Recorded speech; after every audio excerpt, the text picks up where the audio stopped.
ശ്രദ്ധിക്കുക, ബലൂൺ വെച്ചിട്ട് ഒരു സിമ്പിൾ എക്സ്പെരിമെന്റ് ആണ് നമ്മൾ നെക്സ്റ്റ് ചെയ്യാനായിട്ട് പോകുന്നത് കേട്ടോ. ഞാൻ ഇവിടെ ഒരു സ്കെയിലുമേ 2 ബലൂൺസ് ഇങ്ങനെ ഹാങ് ചെയ്തിട്ടുണ്ട് കേട്ടോ. ഞാൻ എന്താ ചെയ്യാൻ പോകുന്നറിയോ, ഇതിന്റെ സെന്ററിലേക്ക് ഇങ്ങനെ ഒന്ന് ഊതാനായിട്ട് പോവാ. അപ്പൊ എന്താ കാണാന്നുള്ളത് നമുക്കൊന്ന് നോക്കാം.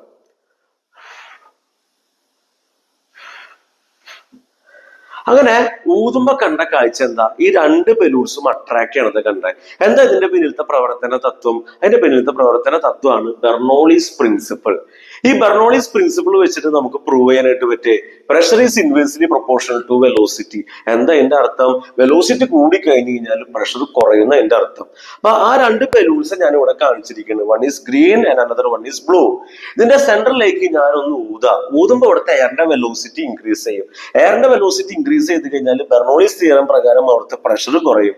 എന്നാൽ ഈ സൈഡിലും പ്രഷർ കൂടുതലാണ്. അപ്പൊ കൂടുതലുള്ള ഭാഗത്ത് നിന്ന് കുറവുള്ള ഭാഗത്തേക്ക് ഒരു തള്ളിച്ച വരാം. ഇവിടുന്ന് ഒരു തള്ളിച്ച എങ്ങനെ വരാ, ഇവിടുന്ന് ഒരു തള്ളിച്ച അങ്ങനെ പോവാ. അങ്ങനെ 2 പേരും പരസ്പരം ആകർഷിക്കുക. ഒരുപാട് ആപ്ലിക്കേഷനുള്ള വലിയൊരു പ്രിൻസിപ്പിൾ അത് ബെർണോളിസ് പ്രിൻസിപ്പിൾ. ഏതൊക്കെ മേഖലയിലെ ആപ്ലിക്കേഷൻ എന്ന് ചോദിച്ചു കഴിഞ്ഞാൽ മെഡിക്കൽ ഫീൽഡിലും എഞ്ചിനീയറിംഗ് ഫീൽഡിലും റിയൽ ലൈഫിലും ഒരുപാട് ആപ്ലിക്കേഷൻ ഉള്ള ഒരു പ്രിൻസിപ്പിൾ ആണ് ബെർണോളിസ് പ്രിൻസിപ്പിൾ. പേര് ഓർത്ത് വെച്ചോളൂ കേട്ടോ. Okay, thank you.